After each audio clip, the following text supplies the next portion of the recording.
చివరికి 12 ఏళ్ల తర్వాత కూడా ఈ పొద్దు రాష్ట్రానికి రాజధాని లేదు. ఇంకా 20 ఏళ్ల తర్వాత కూడా మన పరిస్థితి ఏమిటంటే అప్పుడు కూడా రాష్ట్రానికి రాజధాని కనిపించదయ్యా. అయ్యా చంద్రబాబు, ఇది మానుకో. ఆ 2 లక్షల కోట్లలో 10% పెడితే చాలు, 10% పెడితే చాలు. మేము ఇంతకుముందు మంచి ఆలోచన చెప్పినా నేను నీకు.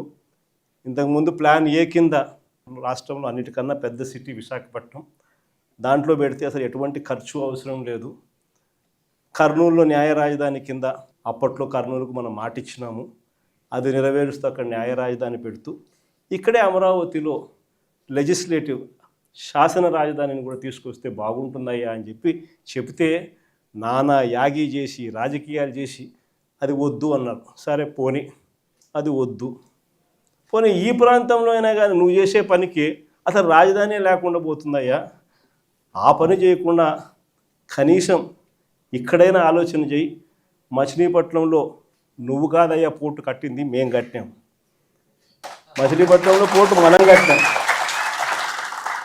మన హయాంలోనే మనం భూములు తీసుకుంటాం, మన హయాంలోనే మనము అనుమతులు తీసుకొచ్చినాం, మన హయాంలోనే మనం ఫైనాన్షియల్ క్లోజర్ చేసినాం, మన హయాంలోనే మనం బ్యాంకులతో నీట్గా టైఅప్ కూడా చేసి స్టార్ట్ చేసి 30-40% వర్కులు కూడా పూర్తి చేసినాం మన హయాంలోనే.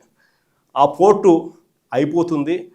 మచిలీపట్నం నుంచి విజయవాడకు కేవలం 70 కిలోమీటర్లు, విజయవాడ నుంచి గుంటూరుకు మరో 40 కిలోమీటర్లు, మొత్తం ఈ 110 కిలోమీటర్లు హైవే ఉందయ్యా. విజయవాడలో ఇంటర్నేషనల్ ఎయిర్పోర్ట్ ఉంది, మచిలీపట్నంలో పోర్ట్ వస్తూ ఉంది. ఈ హైవేకి అటు ఇటుగా ఎక్కడ నువ్వు ఆ బిల్డింగులు ఇక్కడ కడితే దీన్నే మచిలీపట్నంలో నుంచి మా, విజయవాడలో నుంచి విఐ, గుంటూరులో నుంచి గన్ను, మావిగన్ అని చెప్పి ఈ 110 కిలోమీటర్లు ఈ ఎకనామిక్ కారిడార్ కింద, క్యాపిటల్ కారిడార్ కింద డిక్లేర్ చేసి ఆ కట్టే బిల్డింగ్లు ఆడ కట్టుకోకుండా ఇక్కడ కట్టయ్యా. 2 లక్షల కోట్లలో నువ్వు పెట్టే అమౌంట్లో 10% ఇక్కడ పెడితే చాలయ్యా. ఆ రోడ్ల కనెక్టివిటీని కొంచెం ఇంప్రూవ్ చేస్తే చాలు, బ్రహ్మాండమైన రాజధాని ఇక్కడే తయారవుతుంది. డే 1 నుంచే రాజధాని వస్తుంది, ఒక గ్రోత్ ఇంజిన్ తయారవుతుంది. కనీసం 20 ఏళ్ళ తర్వాత అయినా మన పిల్లలు ఉద్యోగాల కోసం ఎక్కడికెక్కడికో పోవాల్సిన అవసరం లేకుండా మా మావిగంలోనే ఉద్యోగాలు దొరుకుతాయ్యా అని చిలకకి చెప్పినట్టు చెప్పినా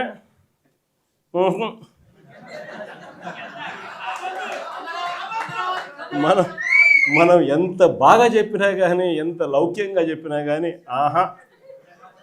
ఎందుకు ఆహా, ఎందుకు వద్దు? కారణం ఆడ 2 లక్షల కోట్లు వర్కులు, మొబిలైజేషన్ అడ్వాన్స్ 10%, అందులో 8% తీసుకోవడం. సో ఈ ఆదాయాలు అనేటివి ఉండవు కదా మావిగన్ అంటే, కాబట్టి వద్దు. దాంట్లో కాంట్రాక్టర్లు ఎవడు అంటే ఒకడు ఈనాడు వియంకుడు, ఇంకొకడు బలుసు శ్రీనివాసులు, ఇంకో బినామీ, అంతా ఇల్లే దోచుకోవడం, పంచుకోవడం, తినుకోవడం. అందుకని ఆహా, జగన్ ఏం చెప్పినా ఆహా.